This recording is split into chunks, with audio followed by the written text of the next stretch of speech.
So thank you. I'm happy to talk about my master thesis. The title is, as you can read, From Cigars to Whiteboards, and the topic I want to talk is how to unleash creative leadership in marketing departments. And of course, I could start the story about the good old times, about the times with big budgets, about Madison Avenue, about the whiskey and all the stuff we really liked. I was not there, but some other people might be. But I think all of you know the story, so it would be quite boring to tell a story you already know. So I would like to start with my personal story, and my personal story starts here with this box. And this box is a pinhole camera. So it's a photo camera, and every one of you who thinks that Instagram invented photography, that's not right. There was photography before Instagram and Facebook. And I had the chance when I was 12 we had a school project, so we had to build our own pinhole camera made out of wood. So it's the most simple photo camera you can build. So we have done that. Then we went out. We put the photo paper in the backside. We went out.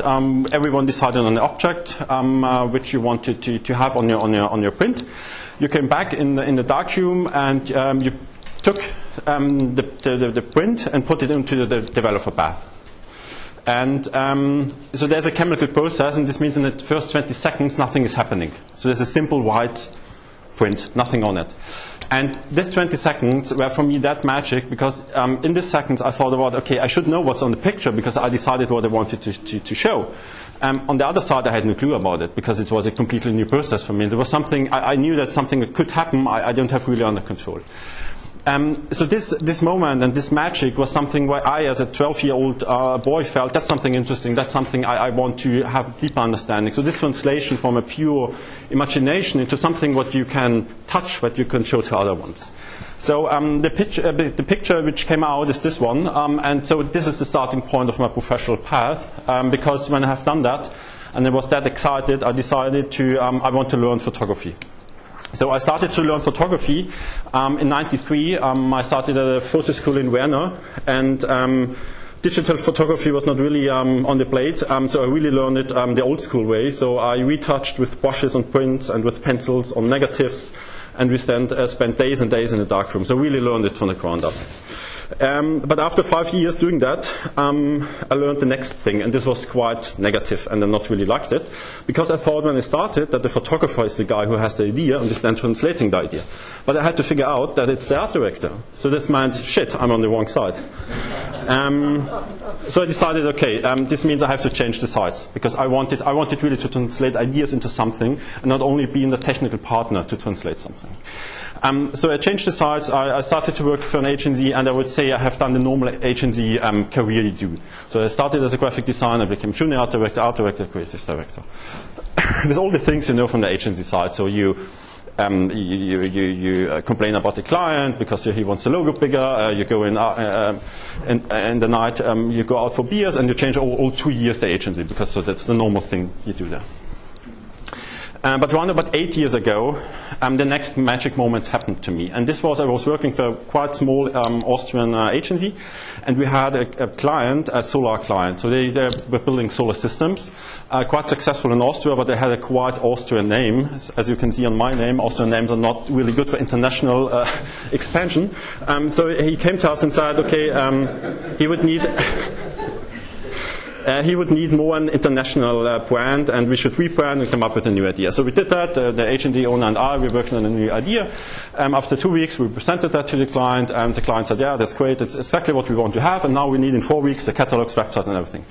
And we have no budget. And the agency owner said, yeah, difficult, because, I mean, how should that work? But we were quite excited, and then he said, okay, look, we do it a little bit different than we have done it before. You take Florian. He's now working for you the next 4 weeks, and we will see if we can make it or not, but we will try this test. So this means that I ended up there at the client. I really worked 4 days in the client office together with the client. And this meant, as an art director, it was getting even worse, because I was sitting in a meeting with my laptop, InDesign, so the layout program was on it, and it was beamed on the projector, and the engineers were sitting there and was following me what I'm doing on the layout. So I think most of the designers, I know it's the worst case situation, because normally you try to do your stuff by your own. But I figured out that this connection was completely different, because there was a conversation then, the engineers, they really understood the solar systems in a way that, of course, I had no clue about it. On the other side, I was able to translate that in a quite simple graphic that the consumer also understands what's all about. And there was a certain energy in the room and a certain way of working, which was for me as an agency guy completely new, because it was a completely new way of working together with the client. And I felt very strongly that there's some energy I really want to, I want to deeply understand, and I felt that there's some energy I can use and I can move forward. So I got the chance to then to work as a graphic designer for a company, Triumph. It's still a company where I am today. I signed up there as a graphic designer, and in the beginning I was really a graphic designer. So the head of marketing communication, he was saying, yeah, Florian, he's doing the flyers, posters, and da-da-da. And so. The CMO, I think the first 2 years, he not even recognized me who I am. But the idea was quite strong to really use creativity inside an organization. And today I'm standing here, I'm leading a department of 25 people, driven by creativity. We incorporated not only the creative team, we have the PR team, we have trade marketing team. So we really tried to understand how we can use creativity in a better way inside an organization, inside a client organization. So this was also for me something, the idea to say, okay, that's interesting. That's something I want to understand more. So the starting point for my thesis is somehow embedded creativity. So how to use creativity inside an organization, especially inside a marketing organization. So this was the thing I wanted to achieve, to have a deeper understanding, to drive it on to the next level. But of course, on the other side, I was also clear that because I was and I am so passionate about this topic, that I would have some blind spots. So some things where I would say, that's great, but other ones would not say that. So that's the reason why I then started to understand, started to think about how to come up in the best way that I have a quite balanced, holistic view on this stuff. So of course, I thought about a methodology, and I did, I would say, a quite classical one. I not try to reinvent the wheel. So I started with a literature research, and the first topic I wanted to understand more deeply was simple to have an understanding of the history of marketing. Where's marketing coming from? Why marketing exists? What was the function of marketing 40 years ago? What should be the function today? And there's one illustration, I think it's quite the simplest one, and this quite explaining everything. This means basically that after the Second World War, based on this industrial revolution, this means that there was a possibility to create products with a completely new cost structure. They started to create mass markets, and this unleashed mass consumption, and also on the backside also created mass media. So this was the starting point somehow in the last century, and then of course because more competitors were coming in, so segments became smaller, and today we are in some markets already on a single customer situation. And the impact is for organizations that they moved, or they should move, and that's a question, from a product orientation to a customer orientation. And as many people know, I'm in the same organization, many organizations are still in the product orientation. And that's an issue for marketing, because it has an influence on the influence at marketing at itself. And this was exactly the next topic, what I wanted to understand, was to understand today what is the influence of marketing departments inside of organizations. There's one really nice research paper. It's from Verhoeven and Lieflang. They basically came up with a model to measure and to show the dynamics why a marketing department has influence or don't have influence. And there are basically two important things. One is a question about what are the capabilities of the department, and the second one are what are certain characteristics of the organization and the environment, the business model, does the CEO have a marketing background, and so on. And the first one aside are the capabilities. They are, for me, more interesting, because as a head of marketing, you can more influence that.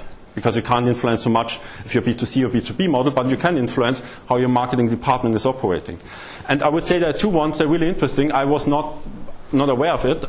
There's creativity, and not creativity as a capability in terms of as an output, really as a way of working.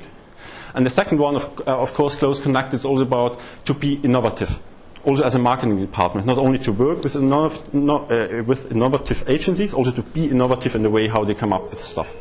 And this has then influenced how the marketing department is perceived in the organization. So that's a quite interesting insight, because it already, of course, it created for me this foundation to answer a yes, that marketing organizations have to be creative. The next topic was then organizational creativity.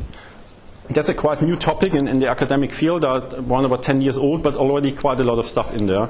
I think I could talk 10 more minutes about it, so I had to skip it. I made it a little bit shorter. And I would like to only to make it simple and to start top line to understand what is creativity and why it's important for organizations. And I picked one definition what I like the most because it's simple, it's understandable, but it's quite relevant, and it's from Sir Ken Robinson. I think most of you know him. And he was saying, basically in the first step, he was saying, and he's not starting with creativity, he's starting with imagination, and he's saying imagination is the process of bringing to mind things that are not present to our senses.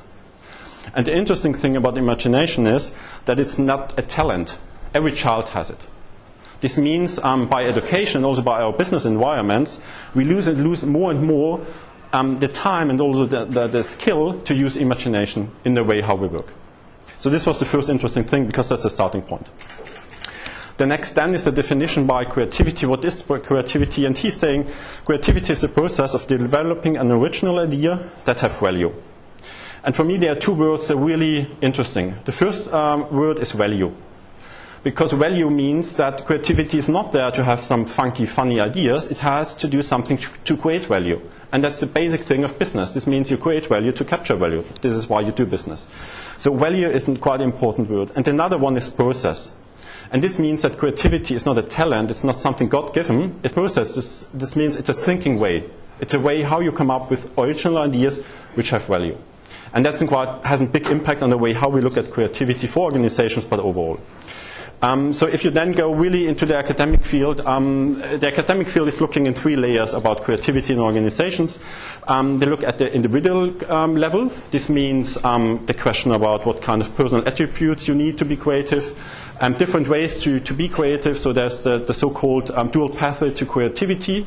That's a way. This means that it's not only the way how we know creativity. Some guys coming in has tons of ideas and spreading it. There's also the other way that you have is quite an analytical one. It's more problem-solving way. There are also the questions relating back to Lorna about the question about extrovert versus introvert, which is then coming up when you think then on a higher level about the team creativity, what kind of team compositions you need, what kind of diversity you need, what is the impact on leadership, because leadership is quite important to unleash creativity in a team situation, and of course then in the next layer on an organizational level in terms of how to manage that in a complete organization. To sum it up and to bring it a little bit more tangible, I would like to use a quote which we got when we went in 2012 to TDB in New York, and Keith Weinert was speaking to us. And I took one part because I think it's quite nicely describes what organizational creativity should be and what's a creative organization. And he was saying to us, I hope that in a world that often extols tough management, you might form and lead creative organizations that are free from fear, that inspire people to take chances, think outrageous thoughts, uninhibited by intimidation or threat. I think this quite nicely describes what kind of organization, a creative organization, has to do. So this was looking into the books and articles and so on. Then, of course, I did some expert interviews. In total, I did 8 different interviews, not with Hilda. Different ways, like with marketing consultants, of course, with head of marketings. I talked to creative directors. I talked to account directors. I talked to a design researcher from IDEO, and I talked to 2 people coming from the top management to understand what is the role of marketing and what they're asking for marketing. And the themes which came out were quite simple. So one was about, they clearly stated that the complexity in marketing really expanded in the last 15 to 20 years. Of course, of technology, of course, because organizations become more complicated, because of globalization and so on. So the complexity is completely different than compared to the 60s in the last century. This is the first thing. And the second thing is about that the process, how we do, it's still not in the right way. So the people start to feel that in the way how we try to fix something or to come up with a solution is probably not anymore the right one. And that was quite interesting to talk to someone of IDEO. They have a quite different process of design thinking. Most of you are aware of that. But that's a quite interesting process, how they combine the client and how they use or how they incorporate creativity into this process. So this was quite interesting how they do it. And I think it's a big inspiration also for communication and marketing. The other topic, or both topics were coming out, was about the question about proactivity. This means that there are many marketing departments, they are quite reactive. This means they're coming out of the product orientation. This means they're waiting so long. The top management is saying, and now we need a print campaign. So the marketing director is going to the agency, saying, here's the brief, please deliver a print campaign. What the top management today is saying, that's not what they want. They want a function which take over responsibility to create a brand idea, and is driving this through their organization. If it's a print idea, something they don't care about it. It's about to have the responsibility to create a brand, of course, to create equity. And then the last point was, of course, creativity. I was also asking about that, and there was a 100%, everyone was saying, yes, creativity is super important. The only quite interesting thing for me was that I did also one interview with David Kunsch. I will talk about him in a second. He's the head of marketing at Erco. Erco is a lighting company aus Germany, have a quite interesting design history. He learned architecture, so he's also quite a creative guy. And when I'm asking the first time, what do you think about creativity? So do you need creativity in your company? He struggled, and he said, what do you mean by creativity? I said, yeah, in a quite broad way, so as a thinking process, so something about to come up with new ideas. I said, okay, if it's then it's okay. But this kind of what agencies try to sell me as creativity, that's not the thing. I don't believe in that. Because this way how agent is coming in and saying, I solve your problem, I think it doesn't work. It simply doesn't work. Because there are so many things an agency can't know, and it's not because based on the skills, it's because based on the complexity and all the things we have to understand, that this setup doesn't work. And this was quite interesting because it was also in the research coming out that the industry and also a lot of people, creativity look too much as an output. So creativity is always judged and measured and everything about the output.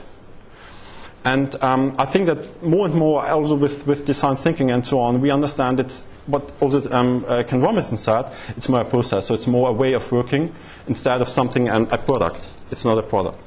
It's a certain way of working. So I had all these insights and all the things, and I thought, okay, good, what I do next? And because I'm an art director, of course, I started Excel and made a data model.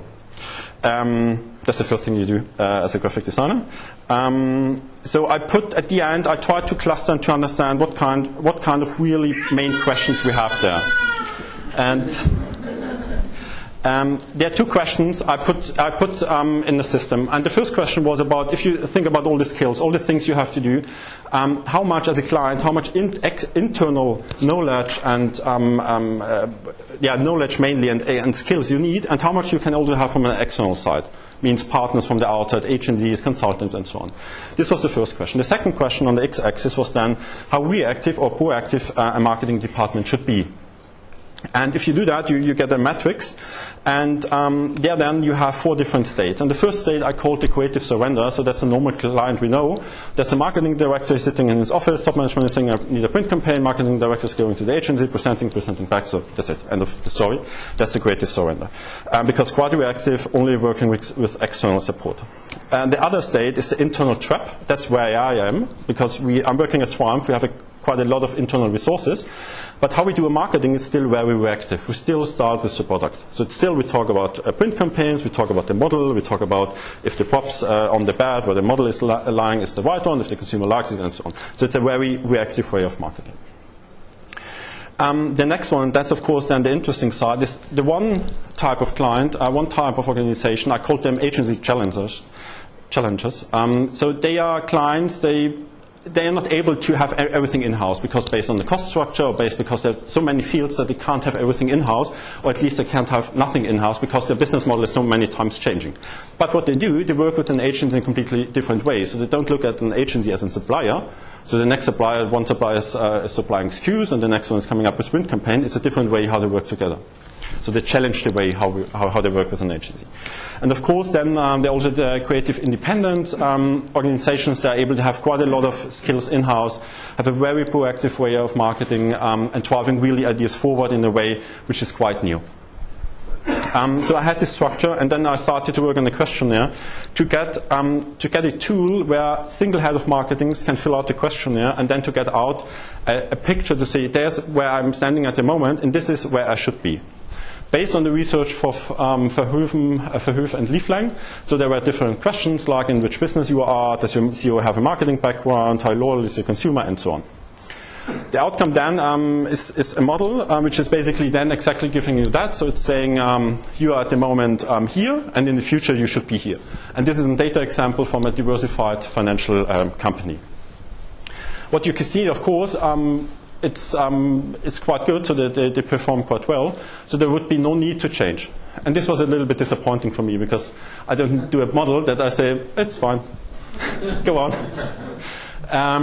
So I then thought about the next layer and learned before from Verhoef about the capabilities. I also baked into the questions then also the understanding about the capabilities. So it's the same company, but I then tried to map the different capabilities of this department. And there you can see it starts to change. So at the moment, this company has a quite high level of accountability. This means they invest quite a lot into research. They do quite a lot about return on investment calculations and so on. What they wouldn't need, because maybe the business model is not that fluent. So this is not, they don't have to be that accountable, but they should have a much stronger customer connection. There's a too much. But this is then, of course, a much better thing because this helps you really to in which direction you can or you should develop your department. Of course, it's a data model and it's a first starting point. So the picture you will get is a quite rough one. It's not reality. I mean, data is never the reality, but of course, this model needs more and more refinement. But from my point of view, it's simple as starting point. It's simple to have a certain self-awareness for departments to understand where I'm standing. And if it's wrong, it starts a thinking process. But it's not enough. So when I had that, I felt, okay, it's still, if someone would ask me with the title, How to Unleash Creative Leadership in Marketing Departments, I would show him this chart. It would be not an answer to the question. So this was then the reason to say, okay, I have to bring everything together and have to find a way to, on the one side, to create a framework which is quite open, so not a simple toolbox which you take and do because this doesn't work because the topic is too complex. On the other side, to be quite simple, that you really know what you have to do. If you're a head of marketing in a quite reactive marketing organization and you don't know exactly how to operate, or you're in the top management, could be the same thing. So I came up with the idea of the CREATE framework. And CREATE stands for, the first step is to come up with a plan. Might be obvious, but I met enough head of marketings, they don't have a plan. And all the expert interviews and also the research showed that if the head of marketing, so the leader, doesn't have a plan, you can forget it. This means you need a plan. And what a plan can be is the case, this unleashed in one of the expert interviews with David Kunsch, head of marketing at Erco. Erco is a satellite company, so they got quite disrupted 2008 or 2006 when LED was coming in. So they had to rebuild 90% of their product portfolio. So they used all the resources they had into the redesign of the products. David Kunsch was already head of marketing there, and after 1 or 2 years, he understood that it won't only have an impact on the products, it will also have an impact on marketing, on the way how the brand is communicating, what the brand is saying. So then he talked to the top management and said, okay, look, we have to also work on the brand. And the top management said, sorry, we don't have any time, we don't have any resources, we have to fix the product portfolio, and then we can talk about it.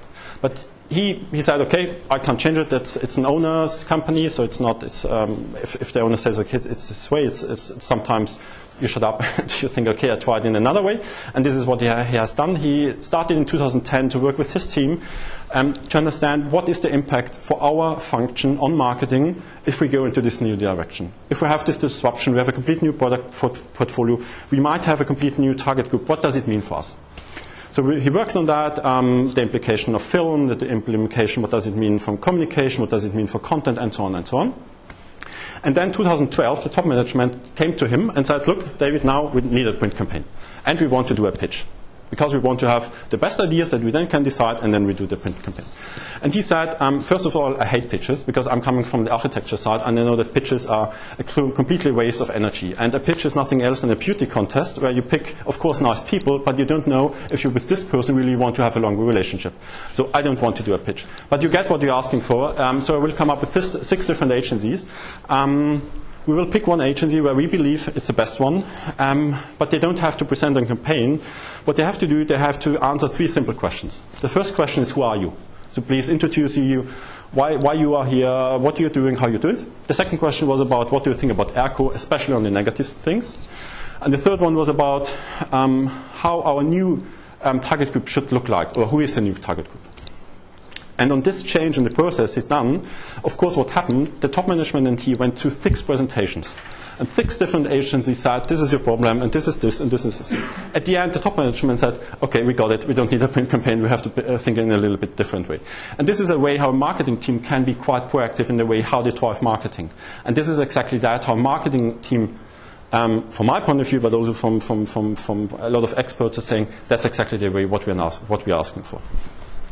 So it's really you need to have a plan to be able to make the next steps. And the next steps, as said, is very much also about the process. So the process, how you come up with different stuff. And to show you why the process as well is that important, I also want to show you one chart. It's my most favorite chart. I always present it, especially in front of agencies, because it's simply amazing. So that's the chart. And that's the process at Triumph to put a paper hand tag on a bar. In this process, the involvement of the marketing and the agency is this here, and the rest is the rest of the organization.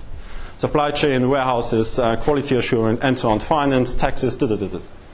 Of course, in all of these boxes, there's sitting one guy who's saying, yeah, the idea doesn't work, and he rejects the idea. This means it's not about that I say that an agency is not able to understand it. It's simple, why should an agency deal with this monster? Doesn't make sense. But you have to incorporate your external partners in a way that you can at the end deliver the hang tag so as you want it, and not the supply chain is delivering any hang tag because the supply chain decided how the hang tag should be. So the process is a very crucial thing, how you drive ideas through an organization to really make them happen. Of course, this then is going to the question what kind of resources you need for that.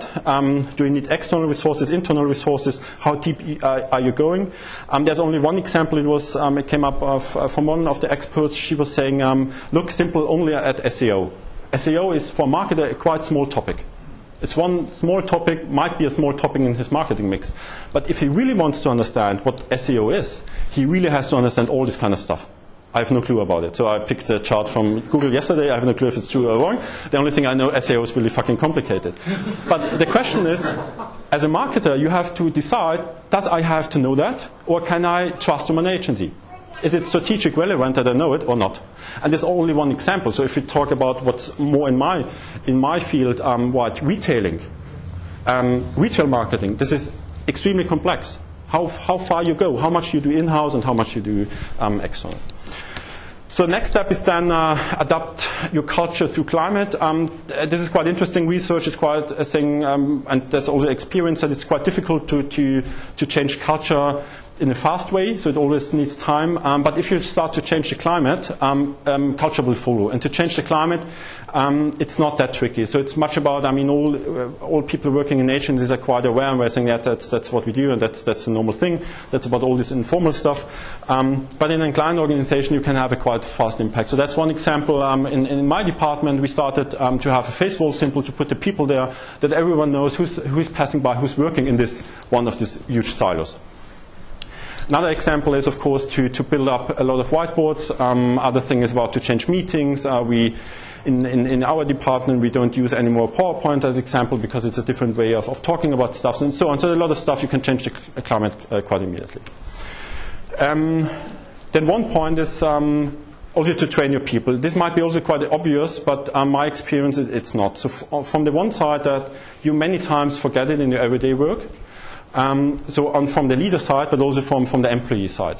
So you talk about that, and everyone is happy when you say I have a certain budget, so you can go to a conference and you can do this and this and this. But normally it doesn't work. So people don't come up with that. So we really have to work on that. And why it's that important? I want to show you a film. It's an internal film. I did that for end of 2012 to show our people what we have done in 2012. And if you look at the film, you will see how much different stuff we have done. We have a quite high, so aside we're an internal trap, we have a quite high level of in-house capabilities. But still then, if you not do it completely in-house, you still have to manage that. And for that, you need a lot of skills. And the second reason why I will show you the film is based on a quote or a comment of Seamus and David. And they thought, or said, on Thursday, I should think about my audience. I thought, okay, that's true. I should think about the audience. And I know there's some people sitting in the audience that know what I'm doing somehow and what kind of company I'm working. And I'm not really showed a lot of stuff from them. So I think it's my last chance to show a little bit. And that's the reason why you will see now quite a lot of underwear pictures.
So I hope it was enough underwear pictures for you. But as I said, what you also, of course, you see it. So we have a quite high level of output.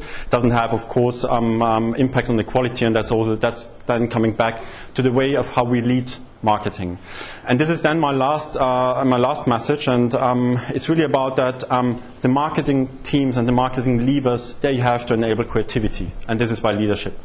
And this means that they have to understand, so the ending would is they have to throw their cigars into the trash bin and to start to put their ideas on the whiteboards. What I mean with that is not, they don't have to become an agency. It's not about that marketing director should be a creative director. That's not the point. But the marketing director, he has to take over the responsibility to create an environment and a certain structure that the best ideas will come through the organization. And this is only possible by leadership and by the understanding of creativity. And so this means stop presenting, start doing. Thank you.